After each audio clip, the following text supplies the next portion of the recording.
우리가 마태복음 말씀을 주님께서 우리에게 하실 여러 리모델링, 우리의 삶이 새롭게 되고 주님께서 우리 가운데 행하시는 일들에 대해 어제까지의 내가 아니라 오늘 새롭게 하실 그 놀라운 계획, 그 놀라운 능력을 우리가 바라보면서 계속해서 기도하고 있습니다. 오늘이 30일째, 30일째 6주가 마치는 날인데 이번 한 주 동안에는 간절함에 대해서 우리가 주목하고 그 간절함의 기적에 대해서 우리가 본문 말씀과 우리의 삶의 도전을 우리가 같이 붙잡아 보았습니다. 우리에게 있는 간절함, 그것 자체가 기적이면서 동시에 우리의 간절함이 주님을 바라보게 될 때 주님 안에 있는 간절함에 대해서도 질문해 보게 됩니다. 우리가 간절하죠. 우리가 어려움과 우리가 불편함이 있으면 간절해집니다. 근데 그런 눈으로 기도하고 주님을 바라보게 되면 주님께도 간절함이 있지 않겠습니까? 주님이 간절히 원하시는 것들이 있지 않겠습니까? 오늘 말씀이 그 주님의 간절함과 관련된 것을 우리에게 보여주시는 말씀이라 저는 그렇게 생각되었습니다.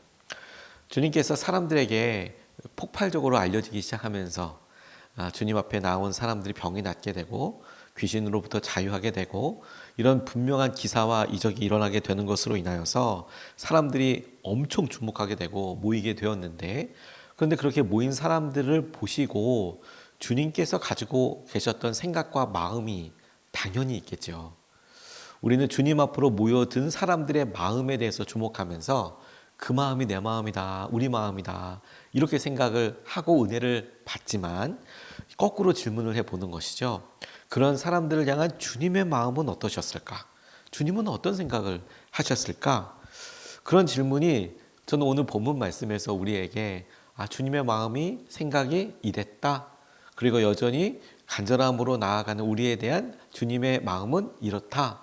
라고 우리가 생각할 수 있을 만한 중요한 약속과 단초를 주신다고 싶습니다. 첫 번째, 주님께서 하셨던, 주님이 만나셨던 많은 사람들 가운데 그 무리와 사람들을 보시고 주님이 가지셨던 생각과 마음이 무엇이냐, 오늘 본문 말씀에서는 이렇게 우리에게 이야기하고 있습니다. 불쌍히 여기셨다, 긍휼히 여기셨다. 무리를 바라보시고 간절한 마음으로 주님을 찾아오는 사람들을 주님은 가엾게 여기시고 불쌍히 여기셨더라. 35절 36절 말씀을 보면 예수께서는 모든 도시와 마을을 두루 다니시면서 유대 사람의 여러 회당에서 가르치며 하늘나라의 복음을 선포하며 온갖 질병과 온갖 아픔을 고쳐주셨다. 예수께서 무리를 보시고 그들을 불쌍히 여기셨다. 그들은 마치 목자 없는 양과 같이 고생에 지쳐서 기운이 빠져 있었기 때문이다 라고 주님께서 하셨던 일과 주님 앞으로 찾아온 사람들을 향하여 주님께서 가지고 계셨던 마음에 대해서 우리에게 이렇게 설명하고 있습니다. 안타깝게 여기시고 불쌍히 여기셨답니다. 주님 앞으로 찾아오는 사람들. 그런데 여러분, 그렇구나 라고 생각하면서 한 걸음 더 나아가 이렇게 질문해 봐야 합니다. 뭐 때문에 안타깝게 여기셨고 불쌍히 여기셨을까? 그러면 우리가 생각하기에 그들이 겪고 있는 고난, 어려움 때문이라고, 그래서 불쌍한 거라고, 그래서 가엾은 것이라고 우리는 그렇게 생각하기 쉽다고 저는 그렇게 처음 질문했을 때는 깨달아졌어요. 불쌍히 여기셨다. 그들 안에 있는 간절함과 그래 저들이 몸이 아프고 재정적으로 힘들고 나라는 이미 다른 로마의 속주, 속국이 되어 있고 해결할 수 있는 방법은 전혀 없고 희망이 없을 때 그래서 불쌍하구나 이렇게 생각할 수도 있지만, 그런데 오히려 본문 말씀은 그들이 겪고 있는 그런 고난과 아픔 때문에 불쌍히 여기셨다라고 표현하고 있지 않습니다. 무슨 말이냐면 그들에게 온갖 질병과 온갖 아픔을 고쳐주셨다, 그들에게 있는 아픔과 고난 때문에 가엾게 여기신 것이 아니고 오히려 주님의 마음이 그들이 목자 없는 삶을 살고 있었기 때문에 가엾게 여기셨다라는 거예요. 그로 인해서 고생하고 기운이 없어 보였기 때문에 불쌍히 여기셨다라는 거예요. 다시 여러분, 언뜻 보면 똑같은 말인 것 같지만 다릅니다.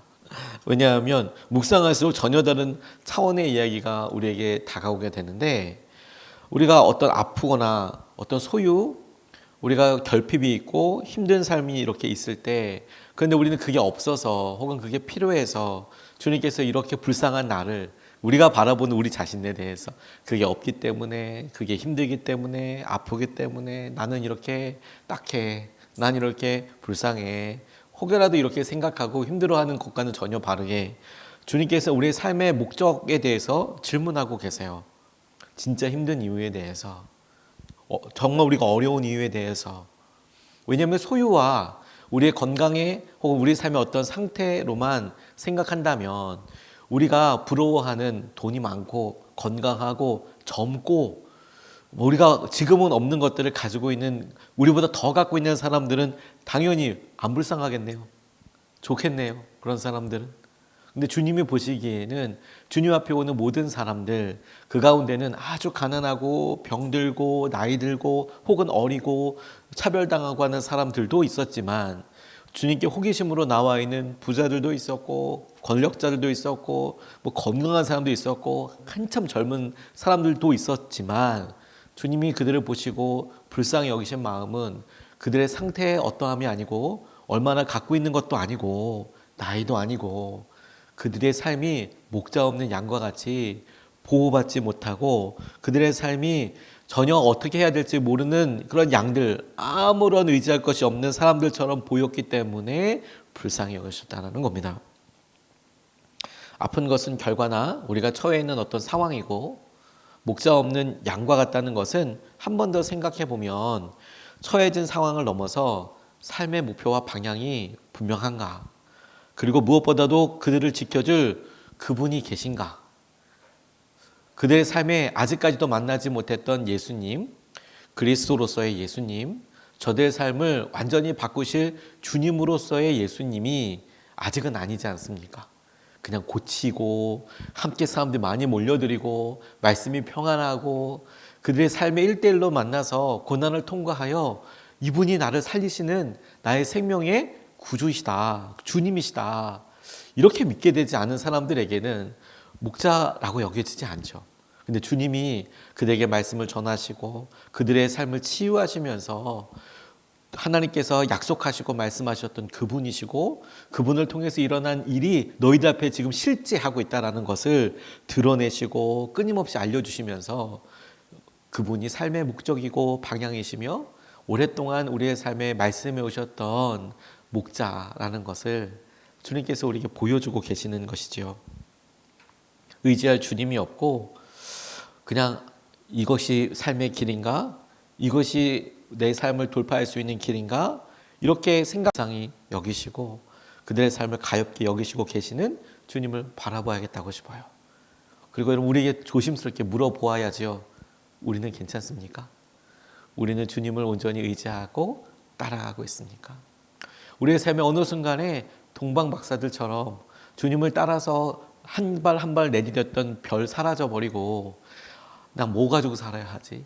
나 어떻게 해야 되지? 우리의 상황과 우리의 형편으로 좌지우지되거나 힘들고 어려워하고 있는 모습을 보며 주님께서는 우리에게 없는 것 때문에 우리를 불쌍히 여기시는 게 아니라 야 너는 내가 있는데도 목자 없는 양과 같이 그렇게 힘들어하는구나.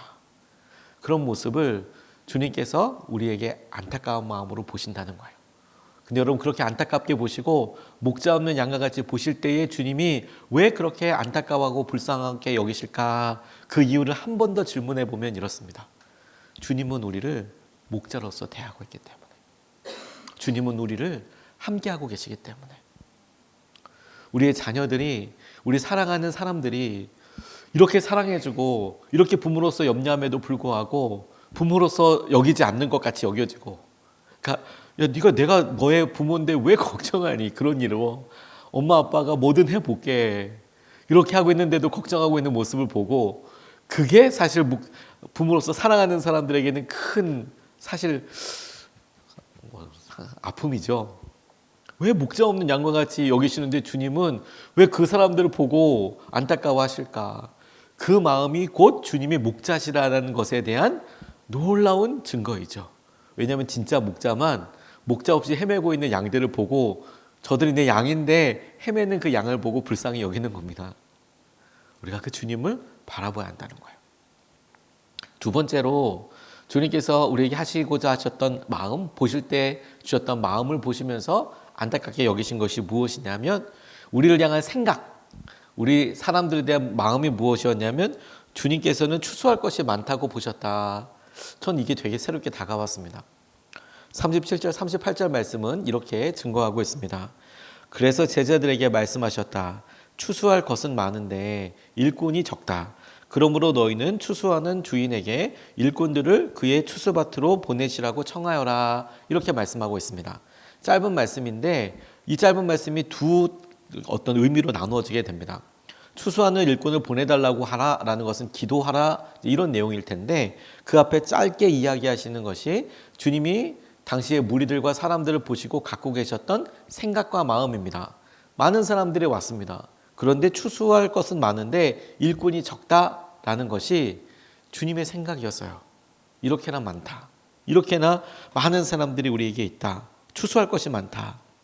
그리고 저는 그대로 주님이 보셨던 시선과 마음이 우리에게도 그렇게 보이나?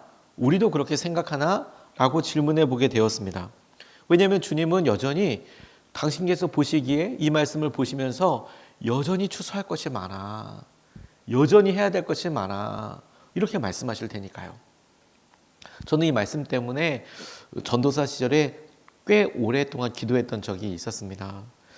감리교회에서 진급시험이라는 것이 매년마다 있는데 이렇게 목사 안수를 받기 전에 매년마다 모여서 수련회도 하고 그리고 수업도 받아야 하고 그리고 시험도 봐야 해요. 논문도 써야 해요. 매년 그렇게 합니다. 몇 년을 그렇게 하는데 한 번은 서울에 있는 큰 교회에서 창천교회라는 곳에서 이렇게 모였는데 당시에 거기에 어떤 유명한 목사님이 계셨어요. 구자경 목사님이 아니고 그 전에 어떤 유명한 목사님이 계셨습니다. 그리고 그분이 우리가 정신 차리라고 아마 그렇게 얘기하셨을 것 같아요. 정신 차리고 너희 똑바로 목회해라. 지금 바짝 정신 차리고 따라가야 한다라는 의미로 말씀하셨을 텐데 뭐라 말씀하셨냐면 야 교회가 이렇게 많은데 너희들 왜 목사가 되려고 하니? 너희들 목회자가 이렇게 많은데 성도들이 없고 그때 당시에 벌써 지금 그게 몇십 년 전 아닙니까? 근데 그렇게 막 이야기를 하시는 거예요. 속상하게. 왜냐면 이제 안수도 안 받고 못 받고 이제 안수를 기다리고 있는데 그래서 이제 진급하려고 하고 있는데 그런 마음 가만히 있어도 한두 번쯤 들만하지 않습니까? 근데 굳이 그 유명한 선배 목사님이 감독님이 오셔서 너희들 왜 교회가 이렇게 많은데 교회를 또 하려고 하고 왜 목사가 이렇게 많은데 목사를 하려고 해? 이렇게 막 이야기하시는 거예요. 그리고 그게 뭐 의도는 정확하게 알겠는데 그걸 듣고 있었던 저는 적당히 적지 않게 부담이 되더라고요. 정말 진지하게 질문해 보게 됐어요. 왜 내가 이 길을 가려고 하지? 라고 오랫동안 기도하셨을 때 주님이 약속의 말씀으로 주셨던 말씀이 이 말씀이었어요. 그리고 가만히 말씀을 읽다 보니까 주님이 보시기에는 추수할 게 많다는데요. 목사님이 보시기에는 추수할 게 없어 보이나요? 주님이 보시기에는 추수할 것이 많다는데요. 오히려 일꾼이 적다는데요. 목사님이 보시기에는 일꾼이 너무 많나요? 그래서 목사님의 의견을 따를지 아니면 주님의 의견을 따를지 내가 목사님의 생각대로 이 세상을 볼지 아니면 주님의 마음으로 이 세상을 볼지 그리고 너무도 단순하고 빠르게 제 마음에 명확하게 고백이 되더라고요. 당연히 주님의 의견을 따르는 것이죠. 주님이 보시기에 여전히 추수할 것이 많고 일꾼은 적겠네요. 주님이 하실 일들, 계획하실 일들 똑같이 이 일을 n분의 1로 나눠서 해야 될 사람이 아니라 주님이 계획하실 일들은 여러 가지가 다르고 할 수 있는 일도 너무너무 다르고 필요한 역량과 모습과 상황과 달란트가 다 다를 텐데 주님께서 하실 그 놀라운 일들에는 여전히 추수할 게 너무 많고 일꾼은 너무 적고 그게 주님의 기본적인 시선이죠. 마음이죠. 전도할 사람 많습니까? 많습니다. 그리고 나서 질문해 보면 이렇게 다시 고쳐 질문해 보게 됐어요. 본문을 묵상하면서 그런데 참 쉽지가 않더라. 추수할 사람이 이렇게 많다고 주님 말씀하시는데 그런데 그 추수할 사람들 놓고 추수하려고 보니 쉽지는 않구나. 그런데 쉽지 않은 것과 대상이 없는 것은 차이가 크거든요. 대상이 아예 없는 것과 쉽지 않은 것은 다릅니다. 가능성이 없는 것과 다가가야 할 방법을 바꿔야 할 것은 완전한 차이가 있는 것이죠. 어떻게 바꾸어야 하는가 이렇게 질문해야 되는 거죠. 근데 주님은 그것을 놓고 너 기도해야 한다라고 이렇게 이야기하고 계시는 겁니다.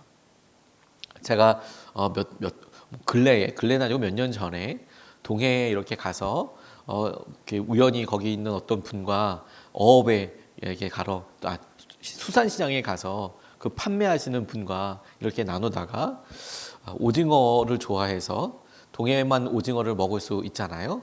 그래서 오징어를 이렇게 좋아해서 이렇게 물어보니까 너무 비싼 거예요. 비싸다. 그래서 이제 이게 하다못해 그 동해, 삼척, 주문진 이런 데는 오징어 배가 많은데 왜 이렇게 비싼가? 뭐 서울 쪽에서는 잘 먹지도 못하고 저희 동네에서는 그래서 생각했던 것보다 너무 비싸요. 그러면서 이제 물어보니까 아유 요즘 오징어가 안 잡혀요. 그래서 왜 안 잡혀요? 요즘 철이 아니에요? 철인데 안 잡혀요. 요즘 수온이 변해서 오징어가 안 잡혀요. 다른 게 잡혀요. 좀 멀리가 있어요. 오징어들이 잘 안 와요. 일로 근해로. 그래서 어군에 따라서 내가 어떤 어종을 잡느냐에 따라서 배의 시설이 다르거든요. 밤에 집어등 이렇게 환하게 펴놓은 집어 등을 이렇게 키고 이제 오징어들이 모이면 그때 이렇게 하기도 하고 뭐 멀마다 가서 그물도 뭐 다르고 이렇게 할 텐데 안 잡힌다는 거예요. 그래서 비싸다 이런 이야기를 들었어요. 아쉽더라고요. 예전에는 뭐 정말 싸게 많이 먹을 수 있었는데 요즘은 가격이 절대 안 떨어지죠. 수온이 바뀌어서 아예 잡히는 물고기가 사라졌답니다. 종류가. 종이 바뀌었답니다. 그러면 이건 문제죠. 잡을 수가 없잖아요. 앞으로 점점 더. 하지만 얘네들이 머리가 좋아서 이제 피한 것이 달라지고 그랬다고 하면 잡을 수 있는 방법이 바뀌어야 되겠죠. 우리에게도 똑같이 주님께서 이렇게 말씀하신다라는 생각이 들었습니다. 이 세상을 바라보며 주님의 마음은 여전히 추수할 것이 많아. 그런데 일꾼은 적어. 근데 우리가 이렇게 보기에 주님 없어 보이는데요? 라고 생각이 든다면 방법이 바뀌어야 될 시점이구나. 그때마다 그 상황보다 그게 처해져 있는 사람들보다 그때 달라야 하는 거구나. 그러면서 동시에 한번 이렇게 다시 본문을 보니까 그래서 주님께서 우리에게 처음에 말씀하시는 것이 그러니까 네가 가! 이렇게 처음에 말씀하신 것이 아니고 그렇게 말하고 싶고 목사로서 저도 그렇게 표현하고 싶은데 주님이 이렇게 사람들이 달라졌다. 일꾼이 적다. 이렇게 얘기하시면서 우리에게 도전하시는 첫 번째 도전은 뭐냐면 네가 해라가 아니라 일꾼을 보내달라고 청하라 라고 말씀하고 계세요. 기도해라. 좀 이상하지 않습니까? 네가 가라. 일꾼이 없다. 추수할 것은 많다. 네가 해라. 이렇게 해야 될 것 같은데 추수할 일꾼을 보내달라고 해라.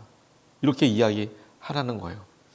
저는 이것이 우리에게 주님께서 우리에게 듣고 있는 우리들에게나 상황들에 있어서 필요가 없기 때문이 아니라 저는 주님이 직접 부르시고 행하시는 것에 대한 도전이라고 생각하게 되었어요.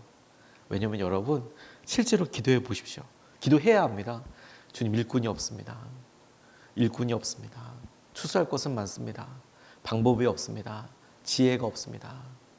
주님은 우리와 앞서갔던 혹은 우리보다 탁월하게 보이는 또 다른 어떤 사역자나 모습을 보고 그대로 쓰기 원하시는 게 아니라 주님께 기도하는 사람들을 주님이 응답해 주셔서 주님이 이 시대와 이 상황과 우리가 처해져 있는 그 모습 그대로 쓰기를 꼭 필요한 거기서 활용할 수 있는 그런 모습으로 쓰시려고 기도하라고 하시는 거거든요. 기도하면 주님이 설득하실 거거든요. 주님이 지혜를 주실 거거든요. 그리고 주님이 기도하는 그 사람을 그렇게 써주실 거거든요.